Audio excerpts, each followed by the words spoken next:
जय महाकाली, हर हर महादेव, जय गुरुदेव। स्वागत है आपका साधकों। आप देखना शुरू कर चुके हैं तंत्र सिद्धि संस्थान का एक और अद्भुत और चमत्कारिक साधना प्रयोग वीडियो। आज हम आपको योनि तंत्र साधना के बारे में विस्तार से जानकारी देंगे। साधकों, ऐसा होता है कि जब हम किसी साधना को देते हैं और आप नहीं करते हैं या आप अल्प जानकारी के साथ कुछ करते हैं, तो यह है साधना क्षेत्र। यहाँ पर माफ़ी नहीं मिलती है। अगर आप सामान्यतः किसी की पूजा पाठ करते हैं, पूजा अर्चना करते हैं, वहाँ पर अगर आप माफ़ी मांग लेते हैं बाद में, ठीक है, तो वहाँ पर आपको माफ़ीनामा मिल जाता है। पर तंत्र साधना के क्षेत्र में साधक को किसी प्रकार की माफ़ी नहीं मिलती है। यहाँ पर साधना के क्षेत्र में साधक को प्रत्येक पैर, प्रत्येक कदम उसको फूंक फूंक कर रखना पड़ता है। तो आज हम योनि तंत्र साधना के बारे में विस्तार से आपको जानकारी देंगे। अपने ज्ञान के अनुसार हमें जो गुरुओं से ज्ञान मिला, हमने जो अर्जित किया, वो आप तक पहुंचाएंगे निःशुल्क रूप से। देखिए साधकों, तांत्रिकों और अघोरियों के गढ़ माने जाने वाले कामाख्या पीठ को तंत्र क्षेत्र का तीर्थ माना जाता है। असम की राजधानी दिसपुर से लगभग 8 से 10 किलोमीटर का सफर है। वहां से 12 से 13 किलोमीटर दूर नीलांचल पर्वत है, जहां पर माता कामाख्या देवी सिद्ध पीठ है। यही मंदिर में तंत्र की शक्ति माता कामाख्या विराजमान है। यह शक्ति 51 शक्ति पीठों में से एक माना जाता है। माता कामाख्या को तंत्र की जननी कहा जाता है। तंत्र में एक बहुत ही अद्भुत और दिव्य शब्द है योनि तंत्र, जिसका बड़ा ही गूढ़ और तात्विक अर्थ है। किंतु कालांतर में अज्ञानी पुरुषों व वासना और भोग की इच्छा रखने वाले कथित धर्म परोधामों ने स्त्री शोषण के लिए तंत्र के महान रहस्यों को निगरों की भांति स्त्री शरीर तक ही सीमित कर दिया। हालांकि स्त्री शरीर भी पुरुष की भांति ही समान रूप से पवित्र है, लेकिन तंत्र की योनि उपासना सृष्टि उत्पत्ति के बिंदु को योनि यानी कि सृजन करने वाली कहकर संबोधित किया जाता है। मां शक्ति को महायोनि स्वरूपिणी कहा जाता है, जिसका अर्थ हुआ सभी को पैदा करने वाली। उस दिव्य योनि का यांत्रिक चित्र ही श्री यंत्र का आधार है। वह महायोनि ही श्री विद्या का मूल है। धर्म पुराणों के अनुसार माना जाता है कि इस जगह भगवान शिव का मां सती के प्रति मोह भंग करने के लिए विष्णु भगवान ने अपने चक्र से माता सती के 51 भाग किए थे। जहां जहां पर माता का शरीर गिरा, वहां वहां शक्तिपीठ बन गया। इस तरह से 51 शक्तिपीठ का निर्माण हुआ। इनमें से जिस जगह पर माता की योनि गिरी, वह स्थान कामाख्या पीठ कहलाया। इसीलिए यहां योनि की पूजा होती है। योनि ही सृष्टि का द्वार है, सृष्टि का प्रवेश द्वार है। इसलिए योनि पूजा ही तंत्र में सफलता पाने का मुख्य द्वार माना जाता है। इसीलिए साधु, योगी, तांत्रिकों के अलावा देश विदेश के तांत्रिक भी इस साधना को संपन्न करना अपने जीवन का एकमात्र ध्येय समझते हैं। इसीलिए जीवन में तंत्र की शुरुआत करने से पूर्व एक बार भी माता कामाख्या के दर्शन हो जाएं, तो आप इसे अपना सौभाग्य समझिए। आइए अब जानते हैं कि माता कामाख्या की साधना के नियम क्या क्या हैं। देखिए साधकों, इस साधना को स्त्री पुरुष कोई भी कर सकता है। यह साधना 21 से 41 दिनों की होती है। रात का समय साधना करने के लिए शुभ होता है।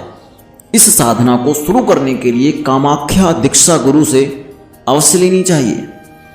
कामाख्या दीक्षा अवश्य लेनी चाहिए गुरु से, मैं बता रहा हूँ। इस साधना में यंत्र, माला, गुटिका, कामाख्या श्रृंगार, कामाख्या सिंदूर, कामाख्या आसन इत्यादि का प्रयोग किया जाता है।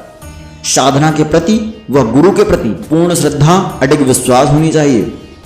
साधना करने की प्रबल दीवानगी होनी चाहिए। याद रखें, जब भी आप साधना करने की इच्छा अपने मन में लाएं, जब भी आप लाएंगे, तुरंत अड़चने आना शुरू हो जाएंगी। इसीलिए अपनी संकल्प शक्ति को, ऊर्जा शक्ति को भरपूर बनाए रखना है और संकल्प को मजबूत बनाए रखना है। इस साधना में दक्षिण दिशा शुभ मानी जाती है। इस साधना में लाल कपड़े का प्रयोग शुभ माना जाता है।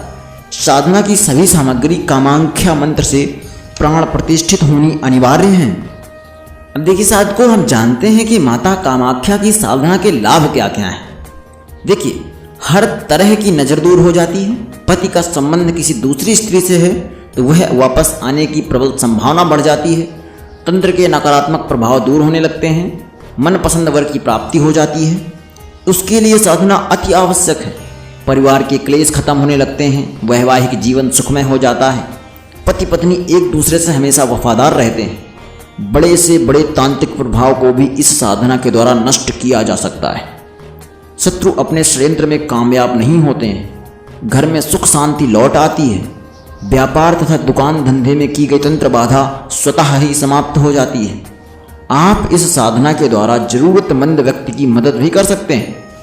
देखिए, अब हम आपको बताते हैं इसका विधान क्या है। मूलतः यह साधना मिश्र डामर तंत्र से संबंधित है। ठीक है, अमावस्या की मध्य रात्रि का प्रयोग इसमें होता है, अर्थात रात्रि के 11:30 से 3 बजे के मध्य इस साधना को किया जाना उचित माना गया है। वस्त्र व आसन का रंग काला होगा। दिशा दक्षिण होगी। वीरासन का प्रयोग कहीं ज़्यादा सफलदायक है। नैवेद्य में काले तिलों को भूनकर शहद में मिलाकर लड्डू जैसा बना लें। साथ ही उड़द के पकोड़े या बड़े की भी व्यवस्था करके रखें।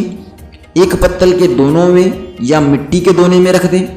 ठीक है, दीपक सरसों के तेल का होगा।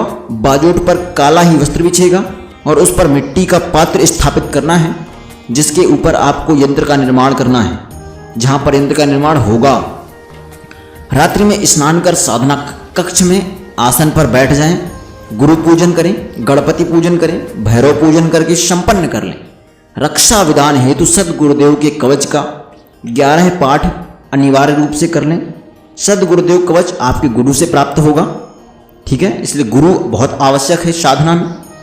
अब उपरोक्त यंत्र का निर्माण अनामिका उंगली या लोहे की कील से उस मिट्टी के पात्र में कर दें और उसके चारों ओर जल का एक घेरा मूल मंत्र का उच्चारण करते हुए खींच दें, अर्थात छिड़क दें, और उस यंत्र के मध्य में मिट्टी या लोहे का तेल भरा दीपक स्थापित कर दें, प्रज्वलित कर दें और भोग का पात्र जो दोना इत्यादि हो सकता है या मिट्टी का पात्र हो सकता है, उस प्लेट के सामने रख दें।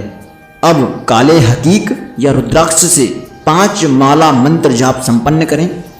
मंत्र जाप में लगभग 3 घंटे लग सकते हैं। देखिए साधकों, मंत्र जाप के मध्य में कमरे में सरसराहट हो सकती है। उबकाई भरा वातावरण बन सकता है, मतलब आपको पलटी जैसा आने की संभावना होगी। एक उदासी सी छा सकती है। कई बार ऐसा होता है कि तीव्र पेट दर्द या सरदर्द होने लगता है। बहुत तेज लघुशंका का एहसास हो सकता है। मेरे इसमें से 4 से 5 चीज़ें मेरे साथ भी हुई हैं। ठीक है, ऐसा हो सकता है, होता है।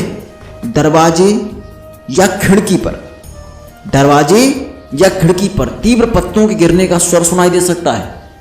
इनसे जरा सा भी विचलित ना हो, किंतु साधना में बैठने के बाद जब पूर्ण कर कर ही उठें। जब पूर्ण ना हो जाए तब तक उठना नहीं है, क्योंकि एक बार उठ जाने पर यह साधना सदैव के लिए खंडित मानी जाती है। कोई भी व्यक्ति इस चीज को केवल एक ही बार कर सकता है जीवन में। अगर सिद्ध नहीं कर पाया तो वह सदैव के लिए खंडित हो जाती है और भविष्य में ये मंत्र कभी दोबारा सिद्ध नहीं हो सकता है। ऐसा होता है कि जप के मध्य में ही धुएं की आकृति आपके आसपास दिखने लगती है, जो जब पूर्ण होते ही साक्षात हो जाती है, और तब उसे वो भोग का पात्र देकर उससे वचन ले लें कि वो आपके श्रेष्ठ कार्यों में आपका सहयोग 3 सालों तक करेगा। और तब वो अपना कड़ा या वस्त्र का टुकड़ा आपको देकर अदृश्य हो जाता है। और जब भी आप भावी ओष्य में आपको उसे बुलाना हो तो आप मूल मंत्र का उच्चारण 7 बार उस वस्त्र या कड़े को स्पर्श करके एकांत में करें। वह आपका कार्य पूर्ण कर देगा। ध्यान रखिए, अहितकर कार्यों में इसका प्रयोग आप पर विपत्ति ला देगा। जप के बाद पुनः गुरु पूजन इत्यादि संपन्न करके उठ जाएं और दूसरे दिन अपने वस्त्र व आसन छोड़कर वो दीपक पात्र बाजोट के वस्त्र को विसर्जित कर दें। कमरे को पुनः स्वच्छ जल से धो दें और निखिल कवच का उच्चारण करते हुए गंगा जल छिड़क कर गुग्गल धूप दिखा दें। इस साधना में मंत्र आपको दे तो सकता था, पर मंत्र मैंने देना उचित नहीं समझा। सिद्ध मंत्र है, प्रभाव कम हो जाता है। प्लस मूल मंत्र मैं दे नहीं सकता, क्योंकि मूल मंत्र आपको वही देगा जिससे आप कामाख्या दीक्षा लेंगे। जिसके सानिध्य में आप कामाख्या साधना करेंगे, योनि साधना करेंगे, तो आपको ये मैंने राय दे दी है, आपको सारी जानकारी बता दी है, आपको रहस्य बता दिए हैं, आपको समस्त प्रकार की चीज़ें विस्तार से समझा दी हैं। आप गुरु हैं तो गुरु से अपनी गुरु मंत्र ले लें, मूल मंत्र ले लें और योनि साधना मंत्र ले लें। समस्त जानकारी आपको इसी तरह करनी है। आशा करता हूँ कि आप सक्षम होंगे, मेरी चीज़ों को समझ पाए होंगे। मुझे विदा कीजिए। जय महाकाली, हर हर महादेव, जय गुरुदेव।